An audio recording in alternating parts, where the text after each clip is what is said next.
Hello, everybody. Thank you so much for tuning in today. This is the Bodega Cat Book Club Health Edition. And today we're continuing our reading of Your Body's Many Cries for Water by Dr. B. I call him Dr. B. I don't know how to pronounce his name. Although I think it's pretty neat that he's got the word Batman in there. Okay, so the subtitle for this book is You're Not Sick, You're Thirsty. Don't treat thirst with medication.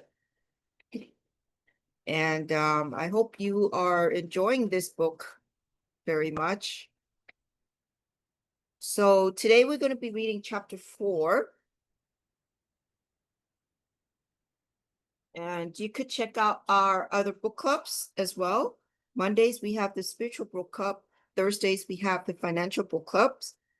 And we have a monthly newsletter that we put out. You could check that out on our website. We have a special tab just for that, newsletters, as well as podcasts. We interview interesting people. I try to do it once a month. But you could check those out as well. We have a special tab for the podcast also. And you could check out our YouTube channel. We put all the past books that we've read, the book club has read on YouTube, so you could check those out. And if you are finding value in what we're doing, come support us. Check out our merch. And if you're local in the LA area, come visit us in person in our healing center.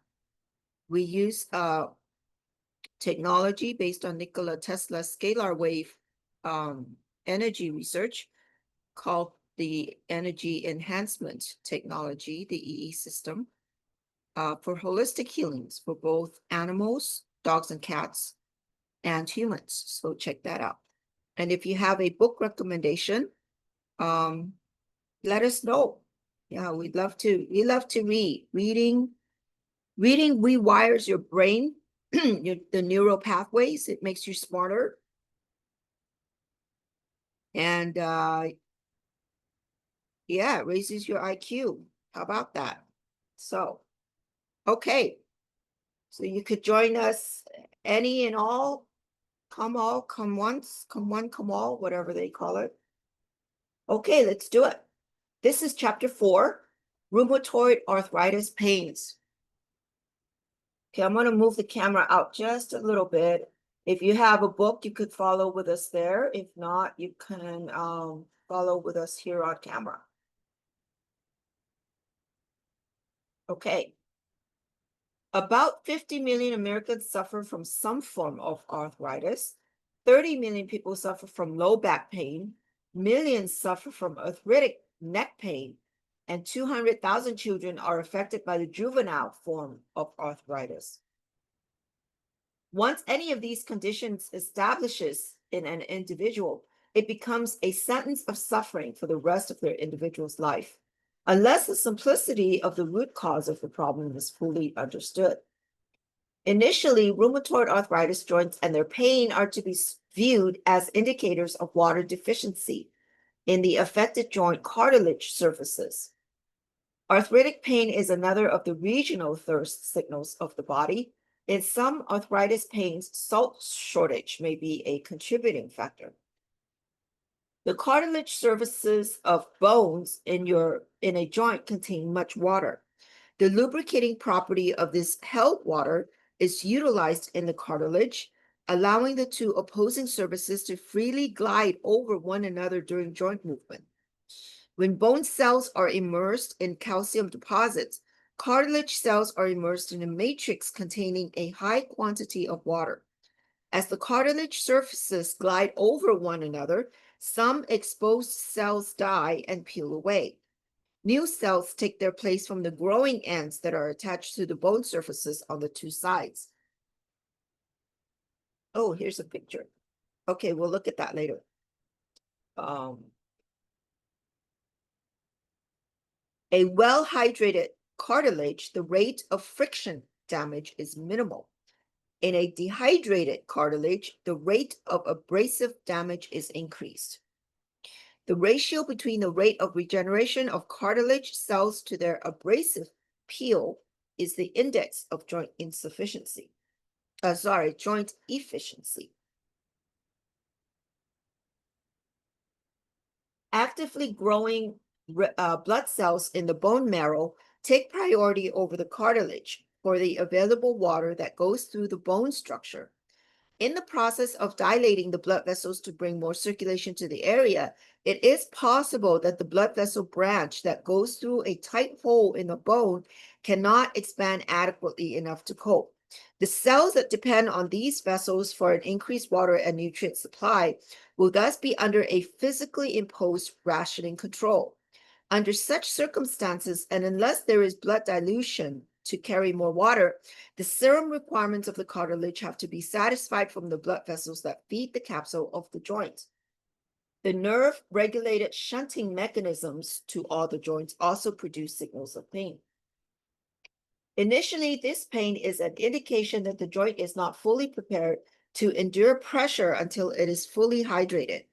This type of pain has to be treated with a regular increase in water intake to produce some dilution of the blood that is circulating in the area until the cartilage is fully hydrated and repaired from its base attachment to the bone. The normal bone route of serum diffusion to the cartilage.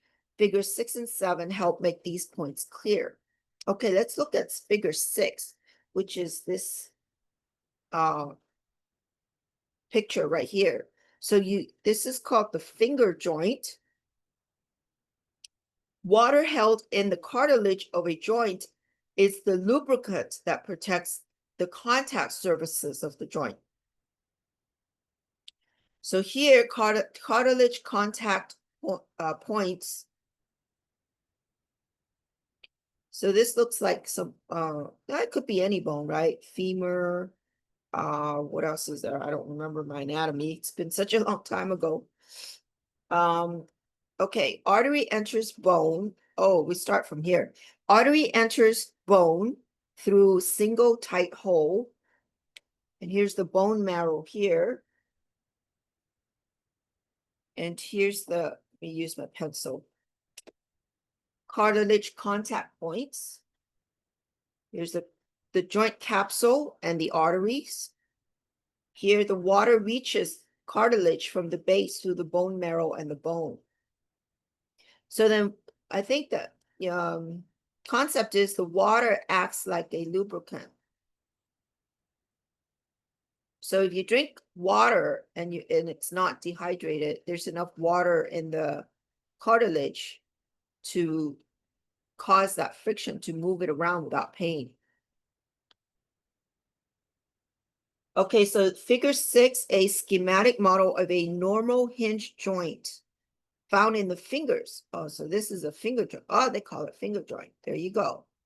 Its arterial supply to the bone marrow to its capsule, and the direction of serum supplied to its cartilage contact points through the bone marrow. Little anatomy, what do you call it? Study, anatomy, whatever you call it.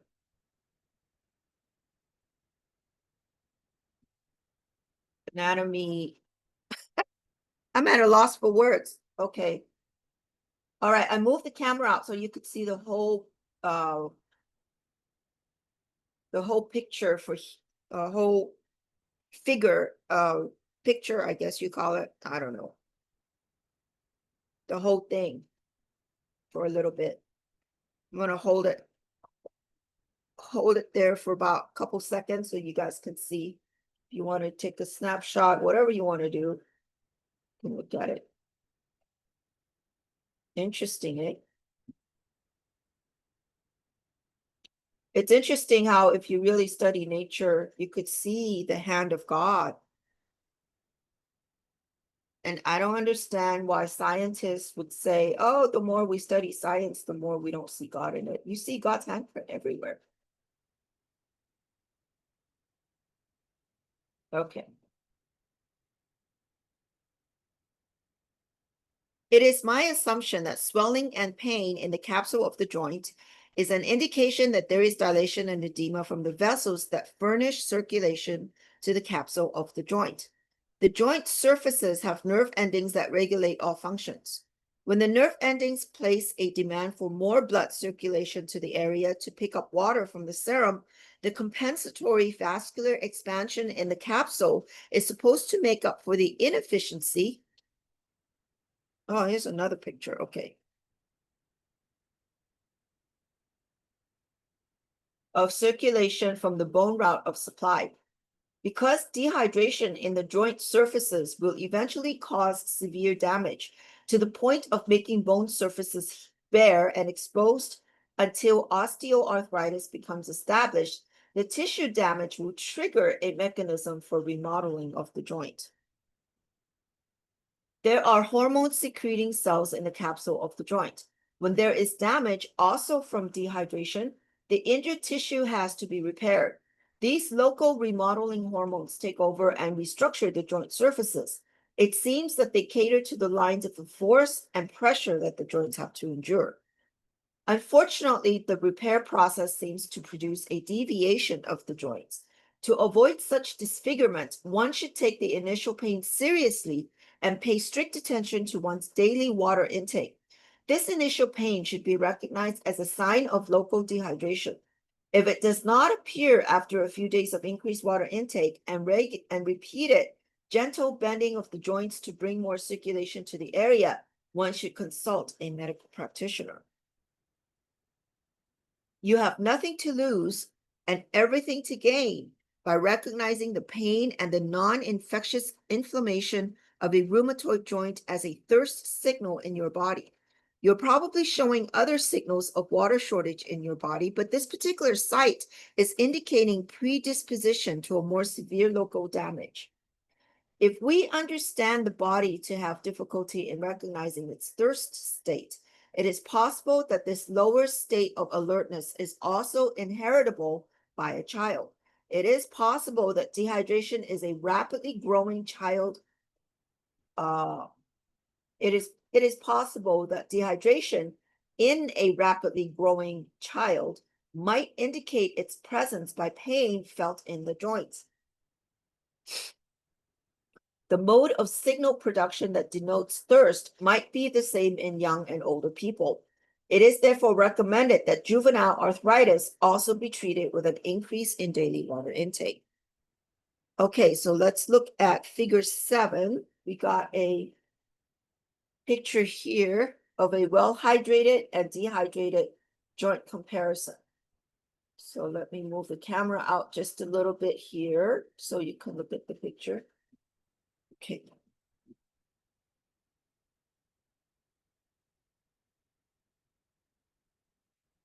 Okay, so it looks like he made a contrast. This section here is dehydrated joint. And then this section here is well-hydrated joint. So in the, let's look at the well-hydrated first so we can do a comparison.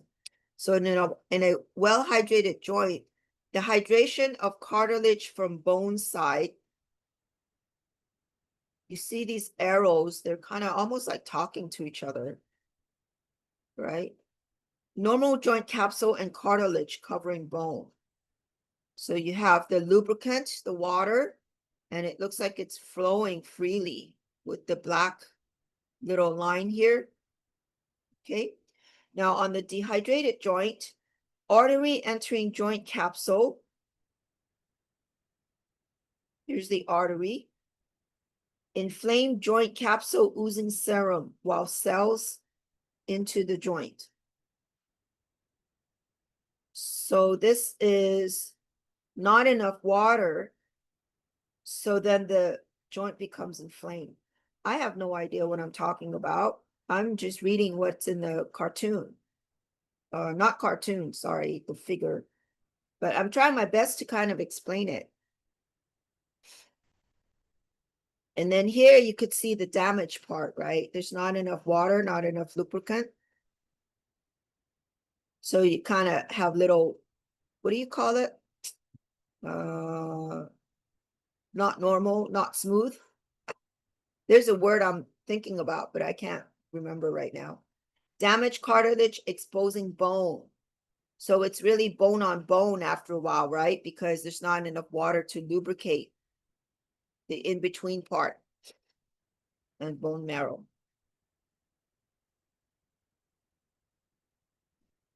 So all the doctors talk about, knee replacement, hip replacement. I wonder if drinking more water would just resolve that to a certain extent, right? Or at least help alleviate that. And that's another question too. I wonder how many hip replacement, knee replacements are not necessary or unnecessary. Yeah, it probably supporting the doctor's mortgage payment. More than one mortgage payments, right? And more than one BMWs. Wow. I'm sure there are a lot of good doctors out there, but a lot of them are just caught up in it's like a hamster wheel. You make money, you get bigger houses, you make big cars, and you're seeing 40 patients a day. I don't know. I wanted to be a doctor when I was in high school, but I'm very happy that my higher soul has other plans for me. Anyways, sorry, I digress there. Okay, so the joint movement causes vacuum to be created within the joint space. Water will be pulled through the bone and the cartilage into the joint cavity if it is freely available.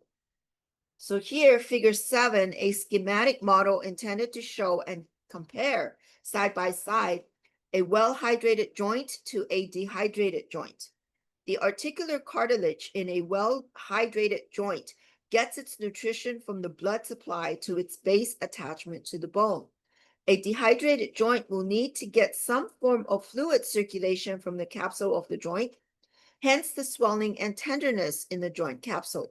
The inflammatory process may appear as if there is infection when there is only dehydration.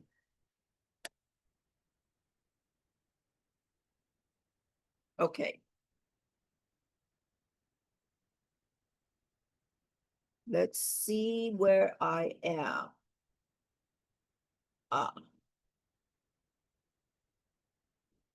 Oops, sorry. Just gonna move the camera closer a little bit. A little too close. Okay, sorry about that. All right. You have nothing to lose and everything to gain. I think I read that, but let's read it again. You have nothing to lose and everything to gain by recognizing, I think I read to the end of the book. End of the page. Let's read it again. You have nothing to lose and everything to gain by recognizing the pain and the non-infectious inflammation of a rheumatoid joint as a thirst signal in your body. You are probably showing other signals of water shortage in your body, but this particular site is indicating predisposition to a more severe local damage. If we understand the body to have difficulty in recognizing its thirst state, it is possible that this lower state of alertness is also inheritable by a child.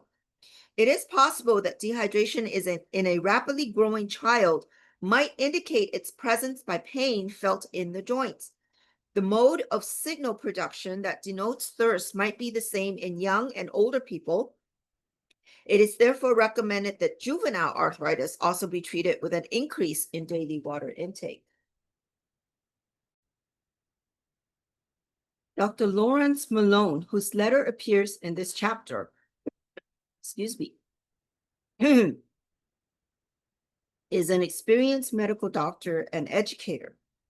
His observations on the effect of water on his own rheumatoid joint pains show that other colleagues in the medical profession should begin taking notice of the medicinal value of water in disease prevention.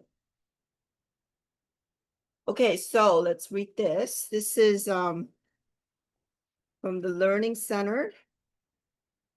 Dean for Academic Affairs, Lawrence A. Malone, MD, PhD. It was written in December 18, 1993. Okay, so, and this is to Virginia, I think to Dr. B, the author of this book. Attention, the Honorable F. Dr. B. I'll call him Dr. B. MD. Okay, gentlemen. At 82 years of age, I still I hope I hope you guys can see. Okay. At 82 years of age, I am still in fair shape and only regret I did not have the superb advice of Dr. B and that of his books, Your Body's Many Cries for Water and Low Back Pain. Dr. B's, look at Dr. Batman. That is so cute. Dr. B's reasoning is incisive. His medical knowledge indeed sparkles with wit and brilliant logic. His books are now a treasured possession in my library. I have used his advice for the painful arthritis I have in my hands and back, and within 2 weeks, I have experienced considerable reduction of pain. I sleep better. I have more strength with greater coordination and relaxation. I see life from a different point of view where everything seems easier for me to do. Dr. B's books are full of common sense and truthful medical advice. Excuse me. His suggested treatment of disease goes to the roots, the cause of it, and anyone who is fortunate enough to read them won't be disappointed with their purchase. Respectfully, and that's his signature, Dr. Lawrence Malone. Interesting, eh? And water is free, supposed to be free anyways. Low back pain. It should be appreciated that the spinal joints, intervertebral joints, and their disc structures are dependent on different hydraulic properties of water stored in the disc core and in the end plate cartilage covering the flat surfaces of the spinal vertebrae. In the spinal vertebral joints, water is not only a lubricant for the contact surfaces, it is held in the disc core within the intervertebral space and supports the compression weight of the upper part of the body.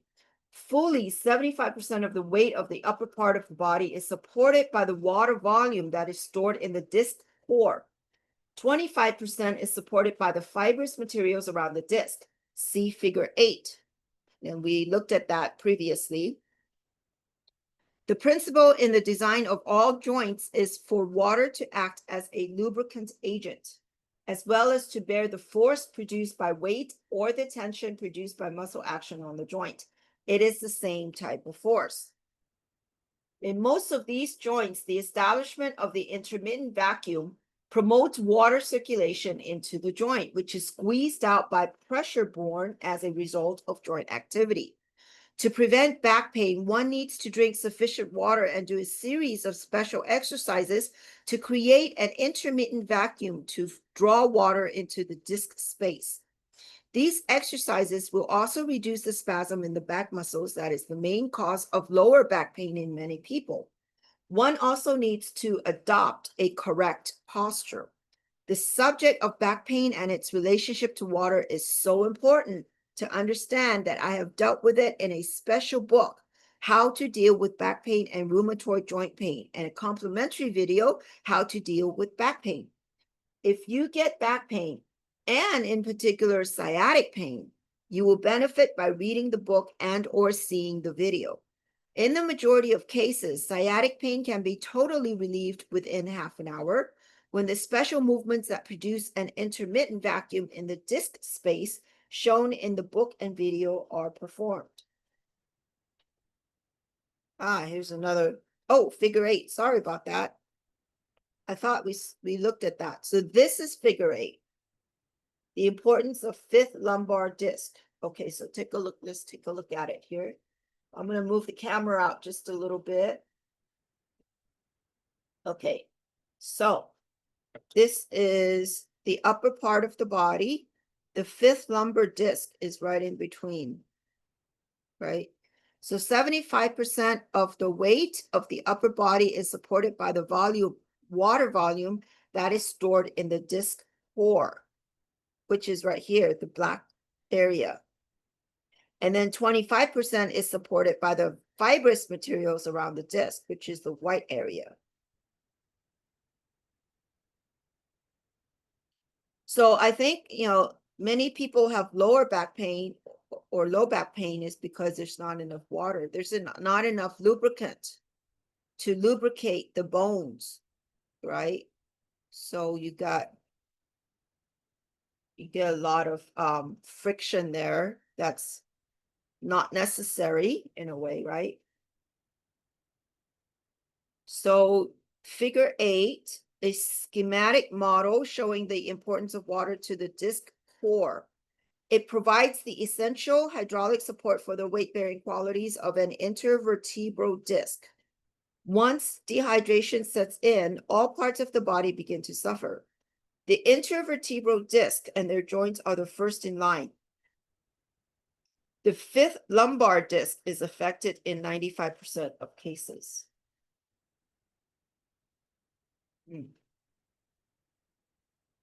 Okay. Now, neck pain. I'm going to move the camera back in just a little bit so you guys can follow. Okay. That posture, from keeping the head bent for a long time when writing, from working at a low bench, from working at a computer for many hours in a freeze position, or from using a bad pillow or too many pillows. Oh, I like pillows personally. Okay. Can be a contributory factor in the production of neck pain or even the displacement of the intervertebral discs in the neck. Neck movement is essential for the establishment of adequate fluid circulation within the disc spaces in the neck. The weight of the head forces water out of the disc over a period of time.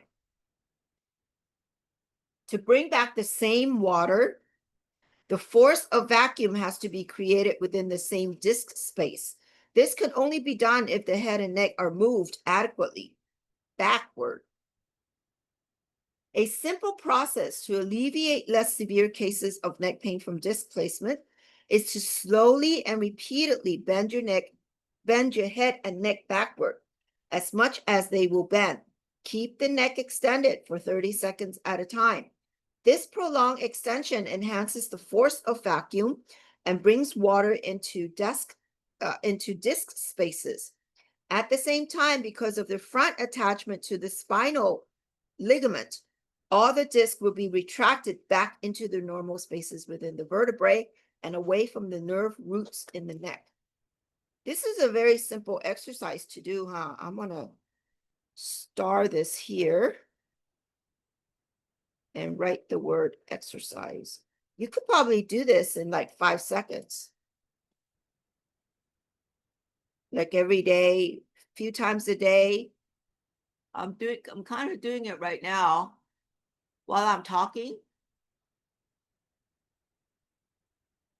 And you kind of do it, a few cycles. There's a lot of exercises that you can do while you're sitting down. And it's also good to take many breaks if you're on the computer a lot, like me. I try to get up and walk around and do things at least, once an hour. I walk to the kitchen or something, go feed the cat or whatever. So I'm always moving, or try to move as much as I can. Okay, sorry about that. All right, another simple procedure to alleviate neck pain is to lie on your back on the edge of a bed with your head hanging back down. With your head hanging back and down. Oh, okay, I see it. I can imagine it. This is another one too. Exercise. This one I haven't done.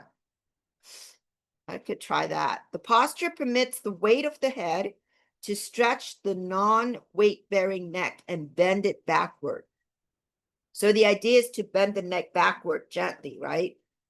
To allow that flow of water going through between the head and the neck. A few moments in this position, totally relaxed, will ease tension in the neck. This is a good posture to generate a vacuum in the disc spaces in the neck. After gently bending your head backward so that you can see the floor, raise your head until you see the wall nearer your feet. This procedure may be effective in creating an intermittent vacuum in the vertebral spaces between any two vertebrae. The vacuum draws water into the disc spaces, spreads it to all parts in the neck joints, and lubricates their movements. This water needs to be absorbed by the disc core until the core re-expands to its natural size, jacking up and separating one vertebra from the other. You could now bend your head from one side to the next. Try to look at the wall and floor of the room, first one side, then the other. People who suffer from neck arthritis or disc displacement in the neck may wish to test this simple procedure to improve the mobility of their neck joints. Anginal pain or anginal pain, however you want to pronounce that. For more information, read the section on cholesterol in chapter 7. In brief, and to address the dehydration-produced pains of the body together, anginal pain means water shortage in the body. The common factor to all of the various conditions labeled as diseases of the heart and the lungs is an established dehydration. Samuel Lughieri's letter in chapter 7 shows his anginal pain disappeared when he increased his water intake. His hiatus hernia pain also started to diminish. Given time, it will clear up completely. Read Loretta Johnson's letter in the same chapter. Even at the age of 90, her anginal pain can be treated with water to the extent that she does not need any medication for her heart pains. Well, that would save you hundreds of dollars with doctor's visits and medication. If you are experiencing anginal pain, you need to start exercising as well as increasing your water intake. Remember to walk, walk, walk. Headaches. In my experience, migraine headaches seem to be brought about by dehydration caused by the following.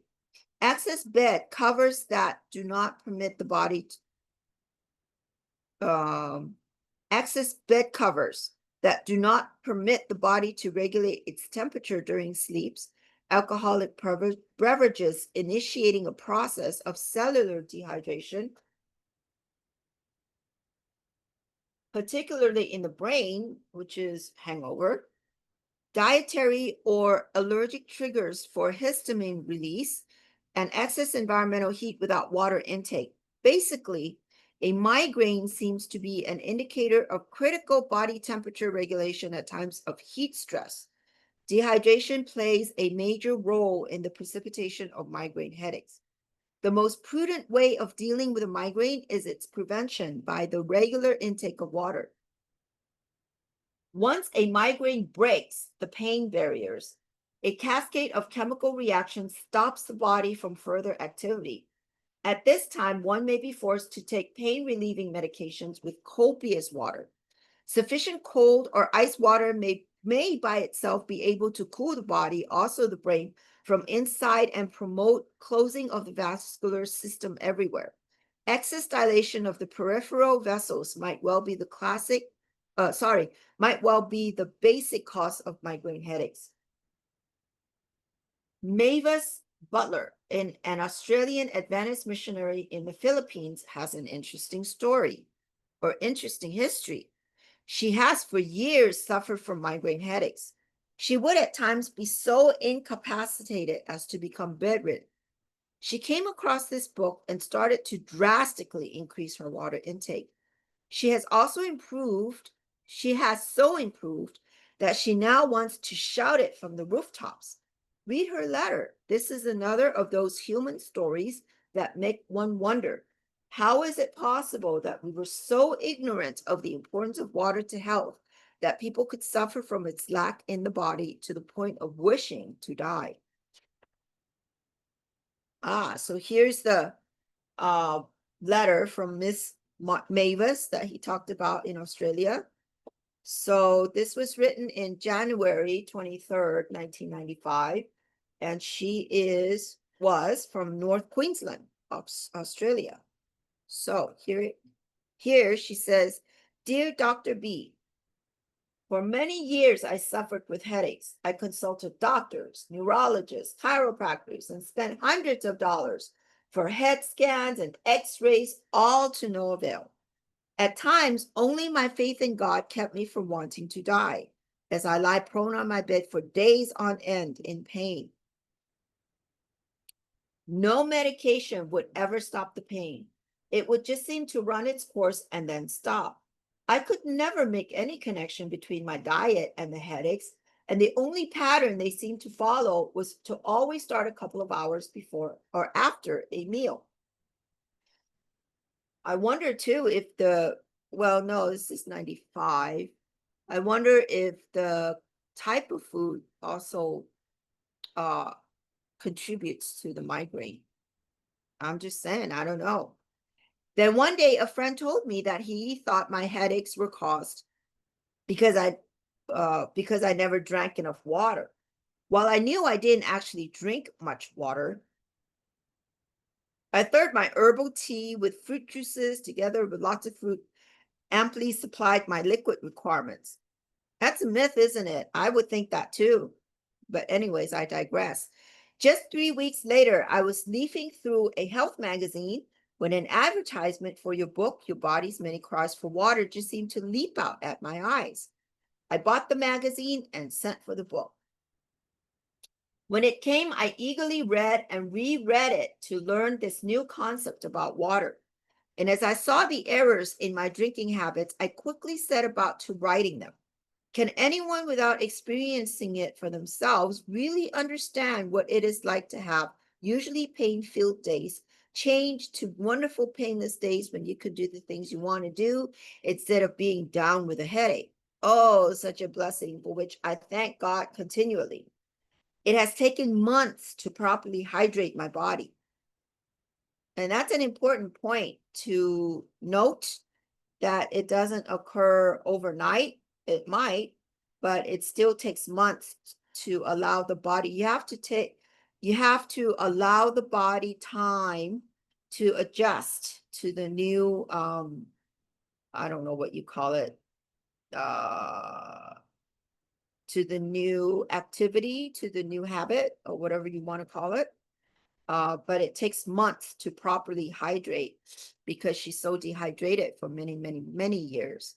So consistency is the key. I remember my teacher said, no matter what you do, as long as you do it consistently, eventually you get results. So, okay, it has taken months to properly hydrate my body. But now a headache is a now and again event instead of the norm. I thank a loving and caring God for leading me step by step to this wonderful truth. He no doubt tried to lead me a lot earlier, but I was blind to see. I thank you, Doctor, for your great work and perseverance in bringing this truth to the people. I lectured to adults at night classes on better food and eating habits, and I quickly gave one of my sessions entirely to the body's need for water. I have been able to help many people to better health and much less pain in their lives with this knowledge. A friend told me he was going into hospital in a few days' time for stomach and ulcer treatment. I begged him to cancel this and try the water treatment you recommended. He somewhat reluctantly did and was amazed and thankful to find his pain stop and in time to know that the ulcer had healed, all without medication. Please let me offer my grateful thanks again and pray that the Lord will bless and guide you and your staff as you work for the better health of humanity. Sincerely, Mrs. Mavis Butler. The page size of the letter was not suited for its actual publication. Okay. And, oh, here's this is for next time. So that's the end of chapter 4. Yeah. So we'll continue our reading next time. Very interesting, huh? And I think, if any of you have arthritis or pain or anything like that, or ulcers, try the experiment, the water experiment, and leave a comment in the comment below about how it goes, if it works, what the progression is, success stories or not. And remember, you have to let the water work its magic. right? So you got to drink regularly for many months. Sometimes you might feel the effect immediately, but you got to do it consistently, right? To allow the body to heal. You got to allow the body to heal. Anyways, I hope you enjoyed that. And we will see you next time. In the meantime, like I said, check out our newsletters and podcasts. They're all on our website. Check out our healing center if you're local or visiting Los Angeles area. Check out our YouTube and merch, and check out our other book clubs. And you guys have a great day, and we'll see you in our next episode. All right, bye-bye now.